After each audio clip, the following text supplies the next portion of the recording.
আপনি ভাবতে পারেন বঙ্গবন্ধু মুজিবুর রহমানের ফাঁসির দণ্ডাদেশ প্রাপ্ত দুজন আসামি একদিন নয় 15 বছর ধরে, একজন হাবড়াতে হোমিওপ্যাথিক চিকিৎসক হিসেবে, আরেকজন ডাক্তার আপনার ইংরেজির প্রফেসর হিসেবে মজিদ মাস্টার পার সার্কাসে কাটিয়ে দিয়ে চলে গেলেন। তার মধ্যে হাবড়ার যিনি দণ্ডপ্রাপ্ত ফাঁসির আদেশ, তিনি মারাও গেছেন, তার ফাঁসির আদেশ কার্যকর করতে পারেনি। আর এই 2 বছর আগে 3 বছর আগে 22 সালে আমাদের এনআইএ এবং ন্যাশনাল সিকিউরিটি তারা পার সার্কাস থেকে মাজেদ মাস্টারকে তুলে নিয়ে গিয়ে তার ফাঁসির দণ্ডাদেশ কার্যকর করেছে ঢাকাতে। এটা কতবার প্রমাণ হয়েছে। এই রাজ্যে যে সরকার আছে, এই সরকার ভোট ব্যাংকের জন্য, তুষ্টিকরণের জন্য, হাই অ্যাপেজমেন্ট পলিটিক্স করার জন্য এখানে জঙ্গিদেরকে মদত করছে এবং রাজ্যসভায় পাঠায় সিমিল লোককে। পিএফআইর প্যারেডে ফরাক্কা টিএমসির এমএলএ যোগদান করে। তার বাইরেও এবারের লোকসভা নির্বাচনে তৃণমূলের প্রার্থী তালিকায় এমন একজন ছিল যার সঙ্গে এই ধরনের গোষ্ঠীর সঙ্গে যোগাযোগ আছে এবং তাদের অর্গানাইজেশনে বাইরের থেকে টাকা আসে, সেসব প্রমাণও আমাদের কাছে আছে। এই কথাটা তো অনেকদিন ধরে আমরা বা অনেকেই বলছেন, মাঝে মাঝেই তো প্রমাণ হয়েছে। এবং এই কারণে একটা সময় পাঞ্জাব থেকে এই রাজ্যের পুলিশকে না জানিয়ে বাম আমলে এসে অপারেশন করে গেছে, হেলিকপ্টার করে এসে এই রাজ্যটাকে তো মুক্তাঞ্চলে পরিণত করেছে। কিছুটা সিপিএম আগের সময়, পরবর্তীকালে এরা হাফিজ সাইদের সাথে যোগাযোগ, ক্যানিং থেকে তিনি যোগাযোগ করলেন, তিনি ট্রেনিং নিলেন। রাজ্যের ইন্টেলিজেন্স কোথায়, আমরা কোথায় বাকি করছি? হাফিজ সাইদ এবং তিনি ট্রেনিং যেখানে সেখানে এর উত্তর আপনারা সাহস আছে যদি মাঝে মাঝে যিনি উদয় হন নবান্নতে তারকে জিজ্ঞেস করুন। তিনি তো পুলিশও মন্ত্রী, 13.5 বছর ধরে চালাচ্ছেন এই বাংলায়। 6-0 করলেন, বলছেন সব ভোটেই জিতছেন তিনি। কারা জেতাচ্ছেন তো লোক দেখতে পাচ্ছে। কিন্তু রাজ্যের নাম চলে আসা লস্করের সঙ্গে তাতে এই রাজ্যের কি আছে? এই রাজ্যের তাতে কোনো ক্ষতি হয়েছে নাকি? অনুশোচনা আছে না অনুতাপ আছে? মিথ্যা মামলা করতে ব্যস্ত। নন্দীগ্রামে একটি অরাজনৈতিক হত্যা, তাকে কেন্দ্র করে 39 জন ভারতীয় জনতা পার্টির নেতার নামে মিথ্যা মামলা করেছে। সে আমি প্রমাণ করে দেবো। গত সপ্তাহে মামলা করেছিল, হাইকোর্টে প্রমাণ হয়ে গেছে। আবার মিথ্যা মামলা করেছে 39। তার মধ্যে পঞ্চায়েত সমিতির চেয়ারম্যান আছেন, প্রধান আছেন, কর্মাধ্যক্ষ আছেন। সেই 2021-এর হারের রাগ আবার হারাবো 26 সালে। নন্দীগ্রামে তৃণমূলকে পেটালে আইসি বদল হচ্ছে, বিরোধীদের উপরে তো আক্রমণ হয়, সেক্ষেত্রে তো আইসি বদল না, এটা তো ওদের সন্তুষ্ট। এই সিপিএমও করেছে। সিপিএম নন্দীগ্রাম আন্দোলনের সময় 1.5 বছরে 7টা এসপি চেঞ্জ করেছে। গঞ্জে অনিল শ্রীনিবাস থেকে শেষ বাস্তব বৈদ্য, অশোক বিশ্বাস, অশোক দত্ত, এস পান্ডা, কোনো এক্সপেরিমেন্ট কাজ করেনি বুদ্ধদেব বাবুর সেই সময় সিপিএমের। ওই লোকাল লোকরা বলতো, জেলার লোকরা বলতো এসপিকে বদলে দেন। এভাবে হয় নাকি? মানুষ সঙ্গে না থাকলে পুলিশ বদল করে কি করবে না? আমি তো অপেক্ষা করছি। করলেই তো 21 সালে 5 মেন জাজের বেঞ্চ, জাস্টিস বিন্দালের বেঞ্চ, তারা ন্যাশনাল হিউম্যান রাইটস কমিশনকে পোস্ট পোল ভায়োলেন্সের তদন্ত করতে বলেছিল। তাতে যে 19 জন দাগি কুখ্যাত লোকের নাম ন্যাশনাল হিউম্যান রাইটস কমিশন জমা দিয়েছে, তার মধ্যে শওকত মোল্লা অন্যতম। আমি তো কাগজ নিয়ে বসে আছি, উনার লাভ লেটার পেলেই তো আমি উত্তর দিয়ে দেবো। I am waiting for that letter, eagerly waiting. আপনার বিষয়ে মন্তব্যের জেরে অর্জুন সিং এর বাড়িতে আসবে পুলিশ। আপনার বিষয়ে মন্তব্যের জেরে বোঝা যাচ্ছে অর্জুন সিং সত্যি কথা বলেছে। আমি এতদিন এগুলো বলিনি। বোঝা যাচ্ছে পায়ে কাঁটা ফুটেছে মমতা ব্যানার্জি। এই চক্রান্তের সঙ্গে মমতা বন্দ্যোপাধ্যায়ের লোকজনও যুক্ত, শাসক দলের লোকজনও যুক্ত, সত্য গায়ে লেগেছে। তাহলে 26 তারিখ তো পেরোলো, 26 তারিখ তো পেরিয়ে গেল, কি বেরোলো? আপনার বিষয়ে যে বলে ভাই আমি এ নিয়ে মন্তব্য করিনি, করব না। যারা আপনাদেরকে ইনপুট দিয়েছে টক টু দেম। আমি এগুলো নিয়ে মন্তব্য করি না। আমি সিপিএম এর দ্বারা আক্রান্ত হয়েছি, আমার হাত ফ্র্যাকচার হয়েছে।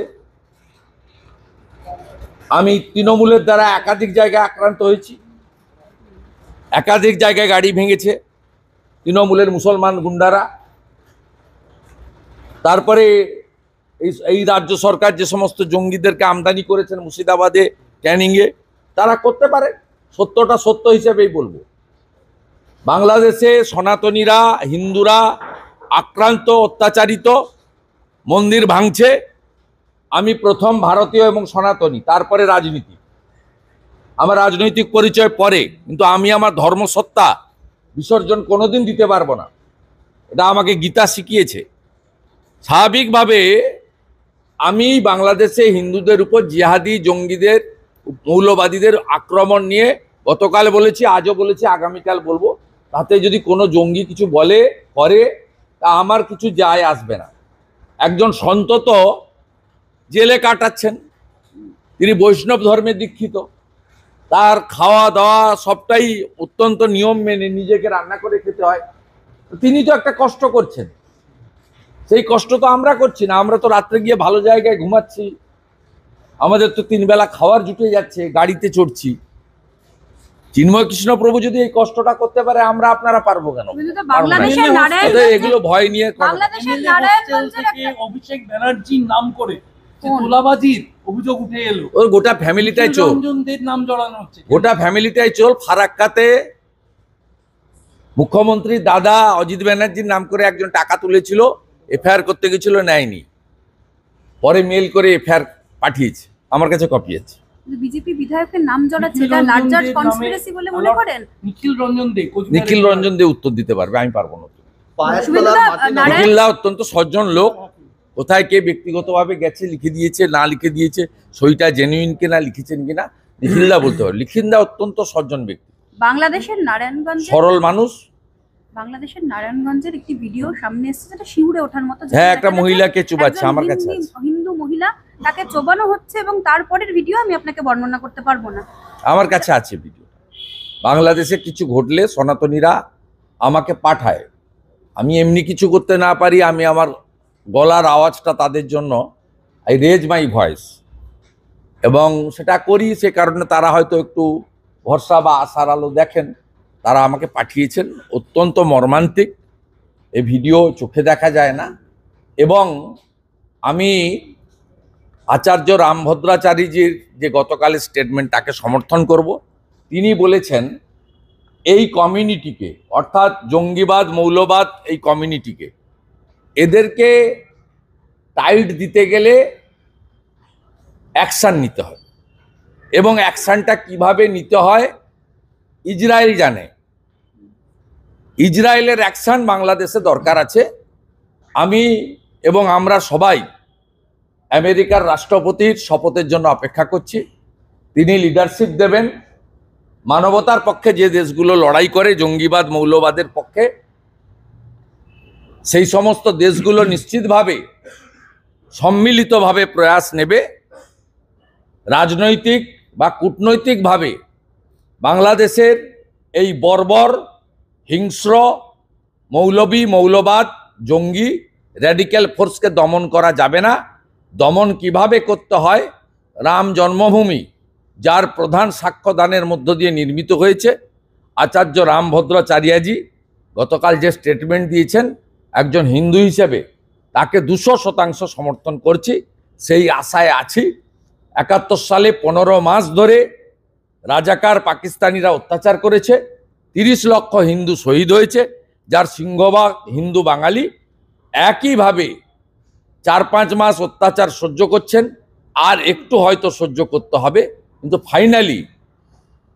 ফাইনালি জঙ্গিবাদ, মৌলবাদ এবং এই র্যাডিক্যাল গ্রুপ এরা নিকেশ হবে, এটা আমার বিশ্বাস। পায়ের তলার মাটি নরম হচ্ছে বলে নেতা, কলেজ চলে যাচ্ছে মুখ্যমন্ত্রী। হরিণঘাটার তৃণমূল নেতা জাল নথি করে পাসপোর্ট করানোর জন্য আজকে তারকে গ্রেপ্তার করা হয়েছে।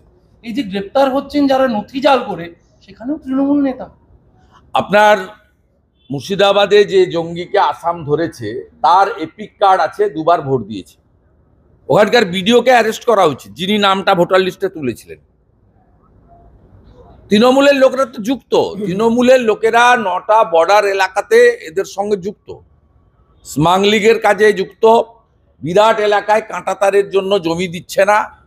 আমি আপনাদেরকে প্রেস করব সোমবার দিন, পাওয়ার পয়েন্ট প্রেজেন্টেশন দিয়ে কিভাবে কেন্দ্রীয় সরকারকে এবং বিএসএফকে এই রাজ্য সরকার অসহযোগিতা করছে। আমি আপনাদের একদম তথ্য দিয়ে আমি দেখিয়ে দেব, তার অপেক্ষায় আপনারা থাকুন। আমি সোমবার দিন দেখিয়ে দেব কি অবস্থা, শতছিদ্র আমাদের সীমান্ত, অবস্থাটা কি ভয়ঙ্কর, এটা দেখা উচিত। এবং সর্বস্তরের পশ্চিমবাংলার ভারতপ্রেমী নাগরিকগণকে ঐক্যবদ্ধ হতে বলবো যে যোগী আদিত্যনাথজি, ডাক্তার মানিক সাহা, হেমন্ত বিশ্ব শর্মার মতো একটা শক্তিশালী সরকার তৈরি করা উচিত, যে সরকার ভারত বিরোধী এই ধরনের শক্তিগুলোকে পশ্চিমবঙ্গ থেকে নিকেশ করবে। এবং পশ্চিমবঙ্গ আজকে গোটা ভারতবর্ষে জঙ্গি সাপ্লাই দেওয়ার যে হাব এবং লাইন হয়ে গেছে, এবং বাসন্তী এক্সপ্রেসওয়ে সহ বিস্তীর্ণ এলাকা যে আমাদের হাতের বাইরে চলে গেছে, এর সমস্যার সমাধান করা দরকার, আশু দরকার। এই বাংলার জনগণকে ঐক্যবদ্ধ হতে আবেদন করব। তৃণমূলের পায়ের তলার মাটি নরম হচ্ছে বলে কি মুখ্যমন্ত্রী সন্দেশ খালি যাচ্ছে? যে কোনো লাভ হইব না। গত লোকসভা নির্বাচনে সন্দেশখালী থেকে আমরা 7,000 ভোটে লিড নিয়েছি। যে সন্দেশখালী থেকে 21-এর নির্বাচনে সুকুমার মাহাতো 70,000 ভোটে জিতেছিলেন, সেই সন্দেশখালী থেকে ভারতীয় জনতা পার্টি 7,000 লিড নিয়েছে। বসিরহাট আসন আমরা জিততে পারিনি, তার কারণ মুসলমান ভোট সেখানে প্রায় 60%-এর কাছাকাছি বসিরহাট লোকসভায়, এবং সেখানে বহু জায়গায় যেখানে হিন্দুরা সংখ্যালঘু, মিনাখা, বাদুড়িয়া, হাড়োয়া, বসিরহাট, সেখানে হিন্দুদের ভোট দিতে যেতে দেওয়া হয়নি, হয় না। কিন্তু সন্দেশখালী আমরা জিতেছি 7,000-এ। মুখ্যমন্ত্রী যেদিন যাবেন তার পরের দিন মুখ্যমন্ত্রীর মতো অত টাকা খরচ করে হয়তো পারবো না, ওটা সরকারের টাকা, কিন্তু আমি জনসংযোগ করতে যাব। সন্দেশখালীটা বিজেপির জায়গা, আর কঠিন সময়ে বিরোধী দলনেতা তাদের পাশে ছিল, আজও আছে। ঘনিষ্ঠ যোগাযোগ তাদের সঙ্গে আমার প্রত্যেকটা বুথে গ্রামে আছে। সন্দেশখালী মমতা ব্যানার্জির কোনো লাভ হবে না। আপনি যদি সেখানকার হিন্দু পরিবারগুলোকে, জনজাতি পরিবারগুলোকে 1 কোটি টাকা করে দেন, অভাব আছে নিয়ে নিতে পারে, সরকারি টাকা আপনি অ্যাকাউন্ট ট্রান্সফার করে দিতে পারেন। আপনি শুনে রাখুন, মমতা ব্যানার্জি, সন্দেশখালীর কোনো হিন্দু, বিশেষ করে তফসিলিরা এবং জনজাতিরা, তারা আপনাকে ভোট দেবে না। আপনাকে ভোট দেবে পিঠা তৈরি করা শেখ শাহজাহান এবং তার কোম্পানি। আমরা 7,000 ভোটে এগিয়ে আছি, আগামী দিনে আরো বেশি ভোটে আমরা জিতব। এবং যে মামলা চলছে হাইকোর্টে রেখা পাত্রের, তাতে রেখা পাত্রের এমপি হওয়া শুধু সময়ের অপেক্ষা। থ্যাংক ইউ ভাই